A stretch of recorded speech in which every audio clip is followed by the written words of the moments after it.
Bueno, vamos a saludar a un amigo ya de la casa, Augusto Taglioni. Ayer lo conversábamos un poco fuera del aire con Daniel Temperoni. La ONU llama a terminar el embargo contra Cuba y por primera vez Washington se abstiene de votar, así como escucharon. Augusto, qué gusto saludarte, ¿cómo estás? ¿Cómo estás, Luz? ¿Cómo anda Daniel? ¿Cómo andan todos? Bien, muy bien. Bueno, a ver, queremos escuchar tu análisis a propósito de esta noticia que se daba a conocer en el día de ayer, bajo el título obviamente de urgente y de llamativo. ¿Por qué no? Porque bueno, la ONU llamó a terminar el embargo contra Cuba y que Washington se haya de alguna manera negado a votar es un acontecimiento importante.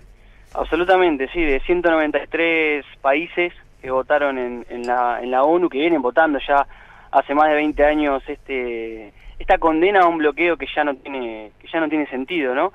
Si es que alguna vez tuvo sentido. Y de 193, 191 países votaron en contra del bloqueo. Estados Unidos e Israel, que vota siempre automáticamente alineado con Estados Unidos, decidieron abstenerse cuando en las votaciones anteriores había tanto estos dos países como otras pequeñas islas, digamos, que en su momento también se alineaban, digamos, a la estrategia de Estados Unidos, votaban siempre a favor del bloqueo. En este caso es un dato importante, pero es una jugada, me parece que hay que destacar, más allá de lo que ha avanzado la diplomacia cubana en seguir planteando de manera incansable la cuestión de que se levante el bloqueo, ¿no? Digamos, esto es algo que hay que destacar de la diplomacia cubana en lo que tiene que ver con las negociaciones, con las discusiones y demás, y el consenso que se ha generado hacia dentro de las Naciones Unidas para que esto se termine. Pero al margen de esa situación, que es un elemento para destacar en lo que es la política internacional, me parece que es como una especie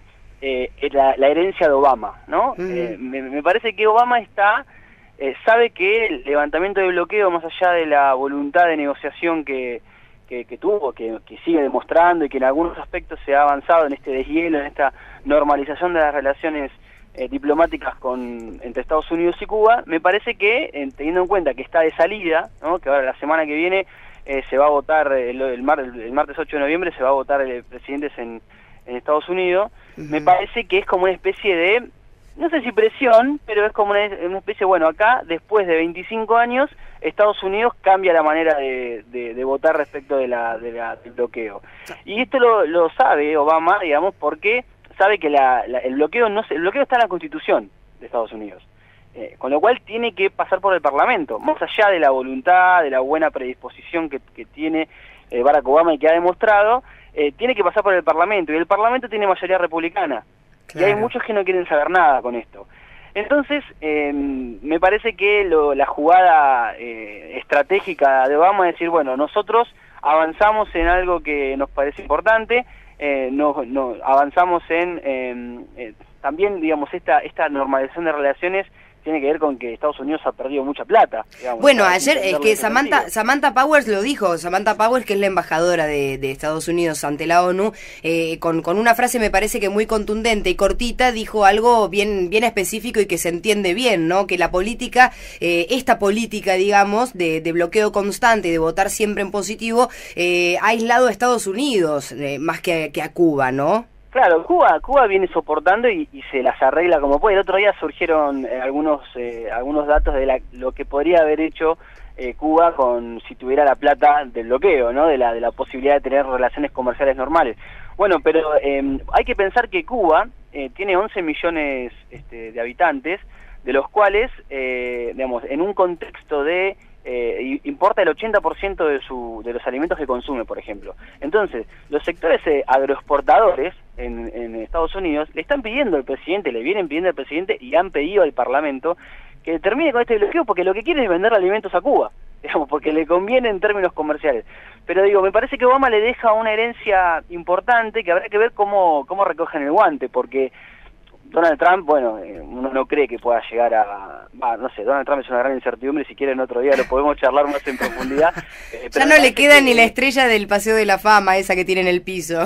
Claro, pero me parece que si gana Hillary Clinton las elecciones, hay que ver si continúa con esta política de normalización de las relaciones. Uno en principio cree que sí, pero se sabe que Hillary es más halcón, en este sentido de a las halcones y los palomas, en Estados Unidos es más halcón que Obama, digamos. Entonces hay que ver si yo quiero creer que sí, y me parece que este antecedente es importantísimo, sienta precedente lo que hizo la diplomacia estadounidense en las Naciones Unidas, y es un antecedente que la próxima gestión de los Estados Unidos deberá tener que afrontar. Y si es una continuidad del Partido Demócrata en el gobierno, más todavía, digamos, la pelota está del lado de los Estados Unidos. Cuba ya hizo todo lo que la negociación con la mediación del Papa Francisco digamos, se comprometió con todo lo que se tenía que comprometer. Después hay discusiones respecto de Guantánamo, respecto de las violaciones de los derechos humanos en Cuba. Hay un montón de cuestiones específicas que hacen a las diferencias que tienen entre ideológicas, históricas,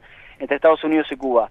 Pero me parece que la pelota está del lado de Estados Unidos, y la pelota está del lado de, me parece, de Hillary Clinton también, si llega a ganar las elecciones, porque hay que recordar que se renueva también el Parlamento en los Estados Unidos, y si Hillary gana las elecciones, y este es el miedo de los republicanos, puede llegar los republicanos a perder la mayoría en el Parlamento. Entonces ahí se genera un escenario mucho más propicio para que se levante el bloqueo, porque como recién lo decía, tiene que reformarse la Constitución, está dentro de la Constitución de los Estados Unidos. Entonces, en la medida que haya mayoría parlamentaria en el Partido Republicano, no se puede avanzar en la quita del bloqueo, en el levantamiento del bloqueo. La normalización de relaciones lo que ha hecho es flexibilizar algunas cosas importantes, normalizar las relaciones diplomáticas, abrir embajadas, pero lo de fondo, que es levantar el bloqueo comercial que viene ahogando a Cuba hace más de 50 años, todavía no se pudo avanzar.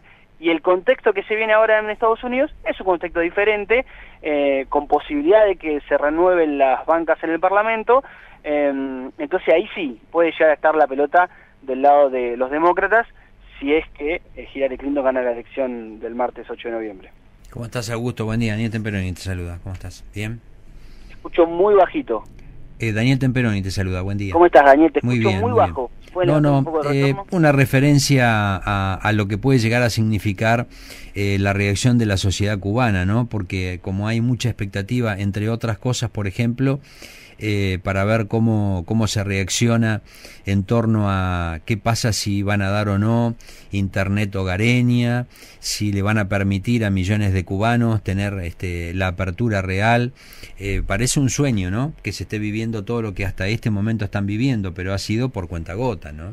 Sí, por supuesto. Yo estuve en el 2014 en Cuba. Me tocó estar y estuve charlando bastante con los cubanos, tengo amigos allá. Hay mucha expectativa en este sentido. Y también hay que decir que, si bien, como decís vos, los cambios fueron a cuentagotas, desde la asunción de Raúl Castro, se viene flexibilizando, digamos, una serie de cuestiones.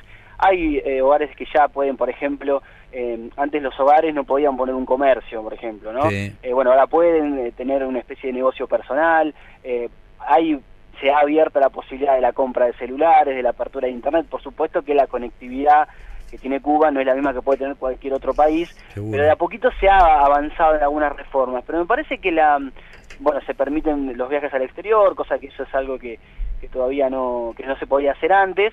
Lo que pasa que también, me parece que más allá de la apertura que puedan tener, el acceso, mejor dicho, que puedan tener los cubanos a ciertas cuestiones de consumo, ¿no? Que podamos nosotros estar acostumbrados, que vivimos en un mundo como el que vivimos, me parece que lo más importante del levantamiento del bloqueo tiene que ver con la posibilidad, por ejemplo, de que empiezan a haber, industrias mixtas, ¿no? En Cuba, que es algo que se está planteando el propio gobierno cubano, la posibilidad de que hay empresas del Estado que algunas están quebradas, la gran mayoría, entonces se está pensando en una especie de asociación público-privada de empresas que puedan empezar a radicarse en los Estados, en Cuba, que haya empresas de los Estados Unidos. Obviamente que es un cambio muy fuerte, que no se va a poder hacer de un día para otro. El cambio lo van a tener que hacer ellos. Turista gradual, ¿no? De empezar a seguir el camino chino, el camino de Vietnam, no tan fuerte por ahí con respecto de economía de mercado, porque Cuba sigue siendo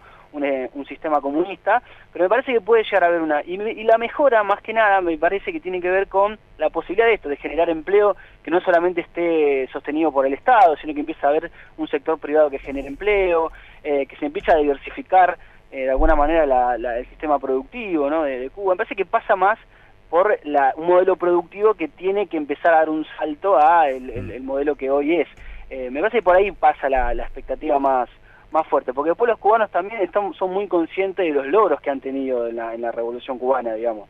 Saben que tienen acceso a la educación, saben que tienen acceso a la salud, saben que tienen una capacidad de alfabetización que no tienen muchos países de la región. Entonces, digo, sabiendo y siendo conscientes de que esos son logros que ya están instalados y naturalizados en su propia vida, me parece que la expectativa está puesta en esto, cómo se puede generar una mejor calidad de vida, ¿no? Sí, el problema, bueno, tampoco ahora vamos a detallar lo que ha pasado el pueblo cubano. Si bien destacan los logros, está bueno tener 5 títulos universitarios. El problema es llegar a comer a fin de mes, ¿no? Y que no tengas una hija en tu casa que tenga que salir a recorrer el malecón para conseguir contacto con turistas extranjeros para poder llevar la comida, ¿no? Sí. Por supuesto. Las distancias en Cuba han sido kilométricas. Y si bien ahora se ha cortado bastante el panorama, en este entremés, digamos, se mezcla mucho aquella falencia que tenían con la necesidad que tienen las nuevas generaciones de no tener que aguantar lo que aguantaron sus padres o sus abuelos, más allá de que estuvieran a favor de la revolución, ¿no? Sí, absolutamente, Daniel, y discutir Cuba nos puede llevar todo el día, ¿no? Porque es un debate muy interesante. Y es verdad, y vos tenés tenés gente con carrera de grado, economistas, no sé, ingenieros que están trabajando de taxistas, digamos, eso es una realidad también. Claro. Y lo que ha pasado también es la fuga de cerebros, porque vos fíjate que una de las políticas que tiene el gobierno de Cuba es mandar profesionales sofisticados, altamente calificados, a misiones o a dar una mano en políticas de Estado en otros países. Y claro, viene una oferta laboral, no digo de Estados Unidos, no sé, de Brasil, de Colombia, y se quedan trabajando ahí porque les conviene, porque es un sueldo mucho más grande. También el desdoblamiento cambiario que hay en Cuba, digamos, el CUC, que es la moneda que usan los turistas, y el peso cubano, hay una diferencia enorme, entonces los cubanos buscan sacar provecho al turista que le pagan CUC para tener una diferencia. O sea, hay una serie de cuestiones que, como vos mencionás, son ciertas. Insisto, yo creo que es una enorme oportunidad, es una oportunidad histórica, que ojalá que no quede solamente. Yo creo que Barack Obama va a quedar en la historia de la presidencia de Estados Unidos como un hombre de buenas intenciones, que no ha logrado cambiar estructuralmente o modificar estructuralmente muchas de las cosas que prometió. Me parece que eso hay que tenerlo en cuenta, pero que esta oportunidad que se generó por el contexto de tener justamente a un papa latinoamericano, de poder tener un diálogo y un entendimiento más profundo entre algún tipo de flexibilización que tuvo la Revolución Cubana, y por otro lado un entendimiento y no una cosa obcecada de parte del gobierno de Estados Unidos, que eso sea una oportunidad que ojalá sea parte de una continuidad política que pueda llevar adelante si es que Hillary Clinton gana las elecciones el 8 de noviembre. Sí, ¿querés que deliremos un rato? Yo te pregunto esto, vamos a tratar de contestarlo brevemente, y por eso recalco que es un delirio, pero ¿en qué terreno debería meterse Barack Obama para terminar de cerrar un círculo de buenísima imagen positiva? Ay, qué buena pregunta. A ver, se metió en este último tramo de su mandato. Yo creo que no tiene más. Lo que tendría que hacer es cerrar la base de Guantánamo, por ejemplo, ¿no? La base militar que tienen en Cuba, que es un centro clandestino, donde hay gente presa que no tiene ningún tipo de juicio previo. Yo creo que eso sería, lo está haciendo ahora a cuentagotas, anunciando una especie de liberación de presos como sacándolos gradualmente. Esa fue una de las promesas de campaña. Intentó y construyó un diálogo con Irán también, me parece interesante, respecto del pacto nuclear, el acuerdo nuclear que hizo con el G7. A mí me parece que no tiene que hacer más, tiene que avanzar con lo que Claro. se comprometió a hacer. Claro. Digo, el caso de Cuba es uno, el caso del diálogo con Irán es otro, el caso de Guantánamo es otro. Bueno, después hay reformas internas en los Estados Unidos. No pudo llevar adelante una reforma de salud como le hubiese gustado, no pudo llevar adelante una reforma en lo que tiene que ver con la recepción de inmigrantes, especialmente de Centroamérica en Estados Unidos, porque la Corte Suprema se lo frenó. Sí. Es complejo, digamos. Sí, digamos que son todos puntos que si llegara a ganar Donald Trump quedan frenados, estancados, archivados y olvídese. Yo creo que sí. Después, si vos me decís, deliremos, que saque las tropas de Afganistán, que saque las tropas de... Y ese es mi delirio mayor, claro. Y que cierre las bases militares que están en todo el mundo. Tal cual. Pero estamos hablando de un imperio, ¿no? Totalmente, totalmente, Augusto, claro que sí. Bueno, un gusto charlar contigo, Augusto Taglioni, muchas gracias. No, por favor, a disposición cuando lo necesites. Dale, lo mismo, que tengas buen día, ahí está. Augusto Taglioni, periodista, es el director de resumen del sur.com.